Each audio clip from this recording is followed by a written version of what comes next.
പെണ്ണ് കാണാൻ പോകുമ്പോൾ ശ്രദ്ധിക്കേണ്ട ടിപ്സ് ഒന്ന് പരിചയപ്പെടാം. പെണ്ണ് കാണാൻ പോകുന്നതിന്റെ തലേ ദിവസം ഒരു ഫർണിച്ചർ ഉണ്ടാക്കുന്ന കടയിൽ പോകുക.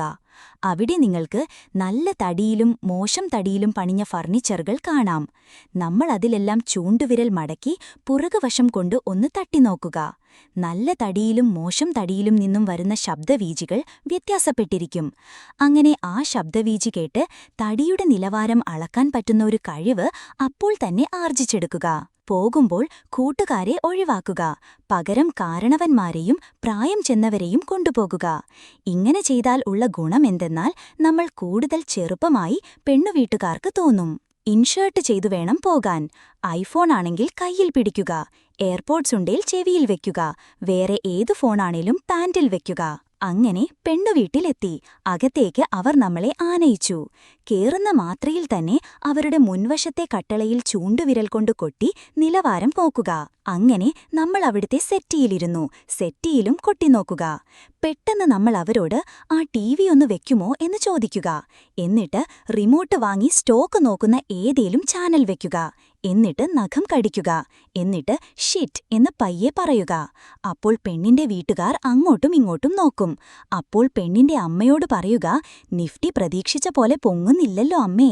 അപ്പോൾ തന്നെ നമ്മൾ ഇതിലെല്ലാം ഒരു അഗ്രഗണ്യനാണെന്ന് അവർ കരുതും. അപ്പോൾ പറയുക, കുഴപ്പമില്ല, next time I will catch it, നമുക്ക് ബാക്കി കാര്യങ്ങളിലേക്ക് കടക്കാം. അപ്പോൾ അവർ പെണ്ണിനെ വിളിക്കും. പെണ്ണ് ചായ നമുക്ക് തരുമ്പോൾ പയ്യെ ഒരു സൈറ്റ് അടിക്കുക. എന്നിട്ട് ഒരു ചിരി കൂടി പാസാക്കുക. സ്നാക്സ് ടിഷ്യൂ ഉപയോഗിച്ചെടുത്ത് കഴിക്കുക. അപ്പോൾ കൂടെ വന്ന ഏതേലും അമ്മാവൻ പറയും, പുതിയ കാലമല്ലേ, അവർക്ക് എന്തേലും സംസാരിക്കാനുണ്ടെങ്കിൽ സംസാരിക്കട്ടെ. അപ്പോൾ വീട്ടുകാരും ശരിവെക്കും.